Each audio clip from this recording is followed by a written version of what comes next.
On December 7, 2023, pilot Jenny Blalock and her passenger, her father James Marvin Blalock, were killed when their single-engine Beechcraft Debonair 5891 Juliet crashed in southwestern Tennessee. The crash was a bit unusual, as the airplane was flying in good weather conditions at cruise altitude, and it began a series of altitude fluctuations which culminated in an extremely steep, rapid descent until the airplane impacted terrain. The pilot had a YouTube channel called TNflygirl, where she posted numerous videos of her flying. After the accident, many people flocked to her YouTube channel to see if any clues about the accident could be gleaned from her content. In this video, I'm not going to focus on the accident, but instead I'm going to focus on a flight she did almost a year prior to her crash. The flight we're going to look at was posted in January of 2023. The plan was to fly from Rockwood Airport, RKW, to Knoxville Downtown Island Airport, DKX. These airports are 40 miles apart, with Knoxville being almost due east of Rockwood on a course of 092 degrees magnetic. This should have been an easy flight for any private pilot to accomplish. Jenny had probably flown at both of these airports before. She learned to fly at DKX, and her airplane was based at RKW when she purchased it. Rockwood traffic, Debonair 91 Juliet, departing runway 04 for a east departure. Rockwood. Here they are getting ready to depart runway 4 at Rockwood. She has followed the proper procedure for an uncontrolled airport by making a radio call announcing her intention to take off and depart to the east.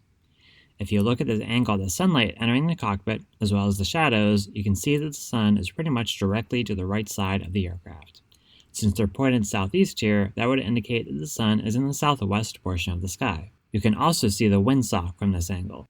There is a light wind blowing from the southeast across the runway from the right to the left. A proper crosswind takeoff requires holding aileron into the wind. In this case, the yoke would be turned to the right. Now we'll see that she begins her takeoff roll offset to the right of the runway centerline. Although this is a minor error, it shows a lack of precision, and it is a lot easier to maintain the runway centerline during takeoff by starting on the centerline to begin with. Jenny holds the yoke to the left, away from the wind instead of into the wind. Although she is aware of the crosswind and believes she is correcting for it, her correction is opposite of what it should be.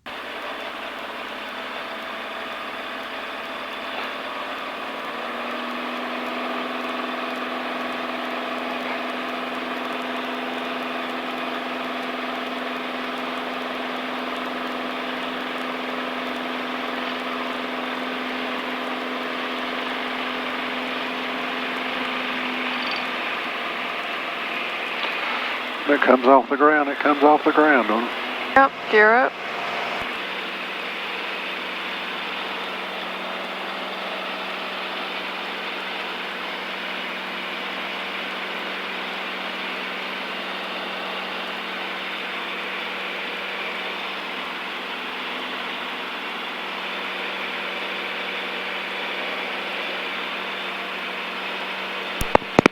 Staying in the pattern here, more to come. I'm over by the lights right now. Gotcha, we got you in sight. Just didn't know if you were coming in to land or not.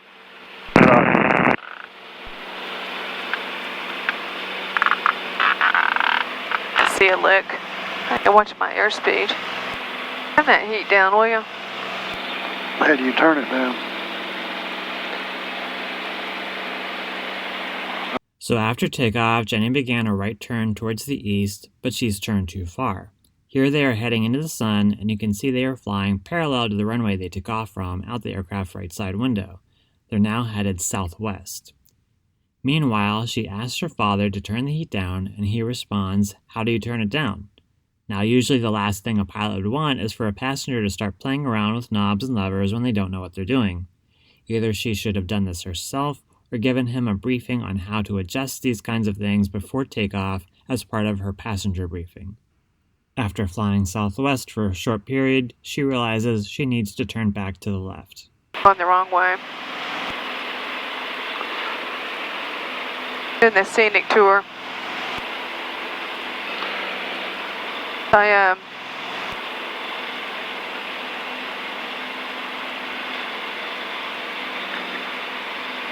Coming back around here.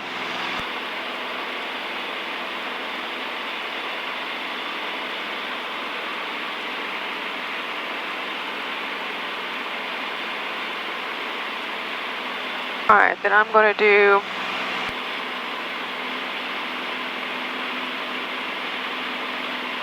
Now you can see the runway out the left side window. They're flying parallel to it again, this time in the opposite direction. The aircraft is pointed northeast. Basically, they've made a large S-turn. The pilot is already directionally confused, and it's about to get worse. Next, she attempts to use the autopilot by pressing the on button and then pressing the nav button. Her intention is for her autopilot to track her course to her destination. on navigation.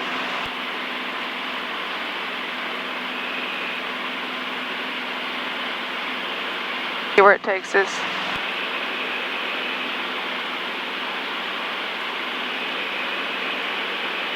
I'm going to Ground traffic 78, my call, turn left base, runway 5, touch go, more south. Perhaps it taken us.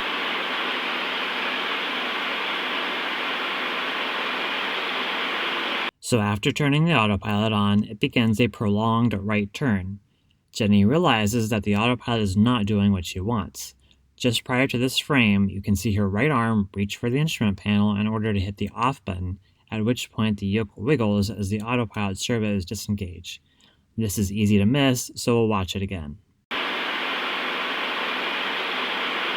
Judging from the sun angle, the airplane is now headed south. Although Jenny has disengaged the autopilot because it was turning her in a direction that she did not want to go, for some unexplained reason, we will see her continue the right turn that the autopilot started. It appears that flying the airplane has taken a low priority in relation to trying to understand her avionics. That ain't right.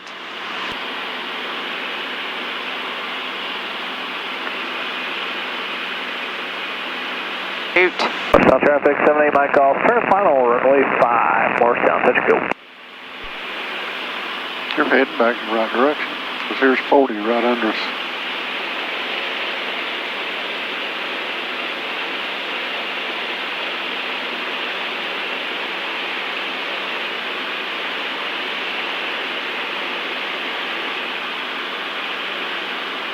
So while hand flying the airplane, Jenny continued turning right and is now flying westward. If we zoom in, we can see her magnetic compass is indicating due west. Meanwhile, if you look at the horizontal situation indicator, or HSI, it appears to show a course pointer that's pointing either northwest or southeast, neither of which would be appropriate for this flight. The autopilot in this airplane, when engaged in nav mode, is meant to follow course information coming from the HSI. Her HSI would need to be properly set up to the desired navigation source, and that navigation source would need to be set up as well. It appears she may not have done this.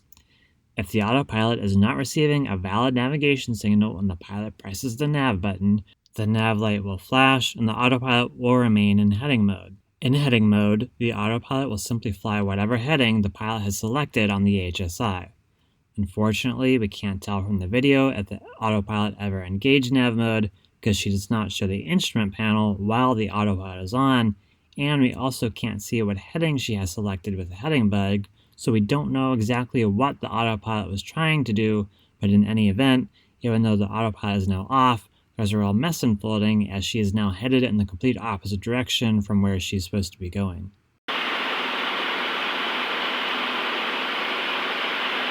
Now you can see the airport runway that they took off from again above and almost tangent to the passenger's head.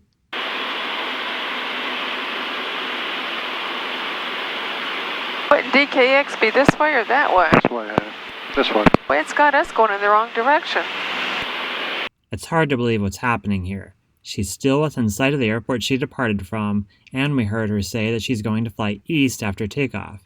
Now she's going west, is confused, and doesn't know which way she's supposed to go in order to get to her destination, DKX.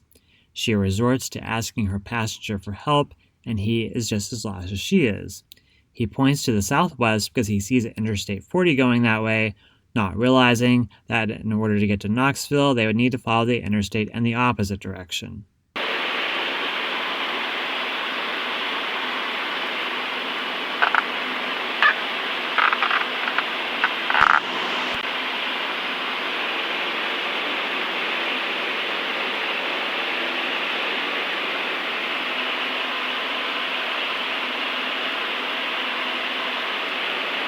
That's not making any sense, see? Well, it's turning you back around. It's heading in that direction. It's turning. Jenny's father is trying to help, but not only is he pointing her in the wrong direction, but he actually thinks that the autopilot is on and that the autopilot is flying the airplane. We know that Jenny disengaged the autopilot a while ago, and we can see here that the autopilot is not engaged because the AP light is not lit. The pilot is confused, and her passenger is adding to the confusion. This is the model of autopilot installed in this airplane. We can see from this picture the arrangement of indicator lights on the left side of the unit. In Jenny's video, we see the middle light in the top row and the left light in the second row are lit. Those are the heading and attitude lights. This is the default standby mode that the autopilot enters when power is applied. When the autopilot is activated, the AP light on the top left corner illuminates.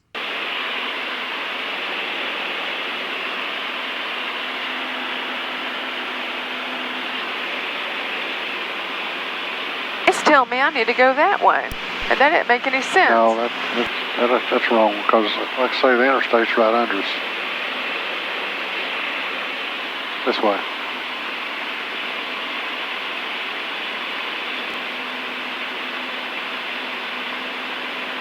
I'm going the opposite direction. Look. But right here, your plane's turned like it's not heading. So we see Jenny and her dad discuss the situation amongst themselves, and she finally realizes she's going the wrong way, but he's trying to convince her it's the right way. He then points at the Garmin 355 and says something, but he has such a poor understanding of what's going on that the sentence that comes out of his mouth is basically incoherent. After this, her father admits that it's possible he might be confused, but he's not sure. I'll speed up the next segment, but Jenny realizes she needs to turn around and says, "I'm going to go back this way." What's interesting is her non-quantitative word choice when she says this way, while a pilot should be thinking in terms of a compass heading such as 092 degrees, or at least a cardinal direction, in this case east. As Jenny continues her right turn from west, she comes through north and tries turning the autopilot on again. Try this again. It's lining. Morristown traffic, 7A Mike Golf, going to the left downwind runway 23, departing to the southwest, Morristown.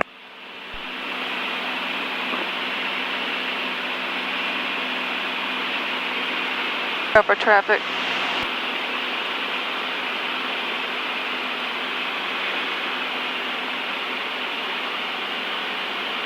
Get this sucker off. It's coming around. It's right here. Once again, Jenny has turned the autopilot off, and in this frame you can see the AP light illuminated. That's because when the autopilot is disengaged, the AP light flashes for 5 seconds. This frame catches it while it is lit.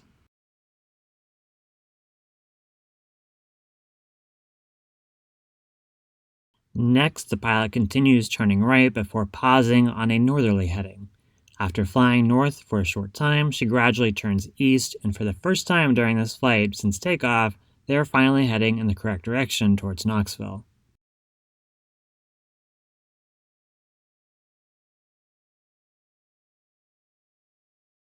Over 10 Mountain. What up? 61655.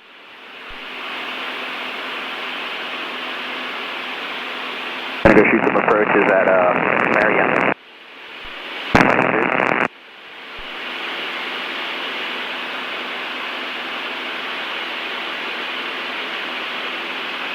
Traffic, 9 miles.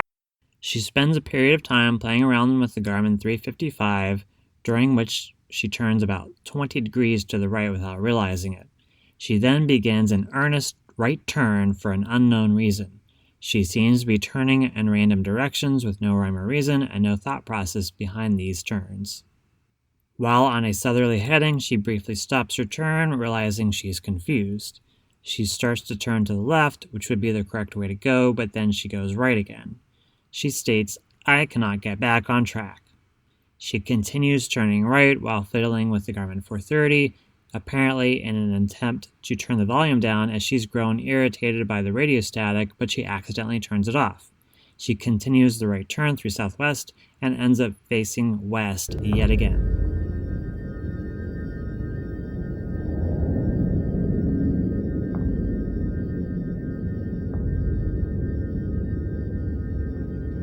It is happening again. It is happening again. I've turned that off. I'm going the wrong way. Skyhawk 37 Lima, turning. At this point, the flight track from takeoff until now is probably going to look something like this. She's done an S-turn and almost 2 complete 360-degree turns.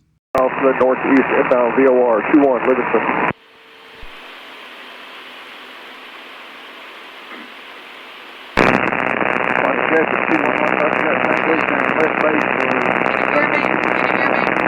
Can you hear me? Could they be working? I'm gonna turn around again. Could they be working against each other? I turned this off accidentally. I don't know how to turn it back on.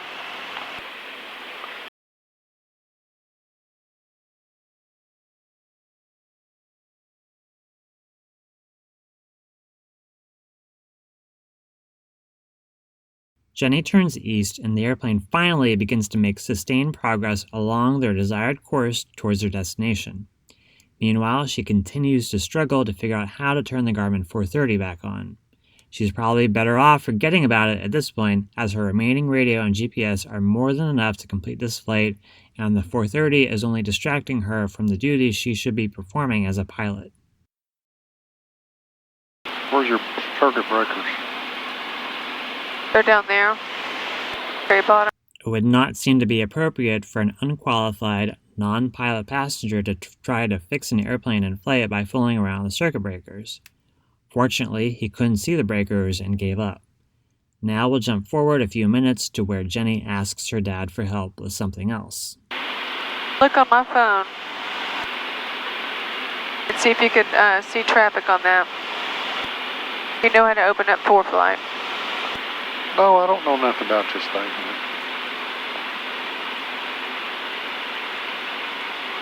Traffic's not showing up on here. And then a kick in the pants. While it's good that she's shown some concern regarding traffic, she needs to be visually scanning the sky all around her for traffic at all times, something she has done very little of so far. Meanwhile, she's given zero effort to maintaining any particular altitude and has let it wander all over the place.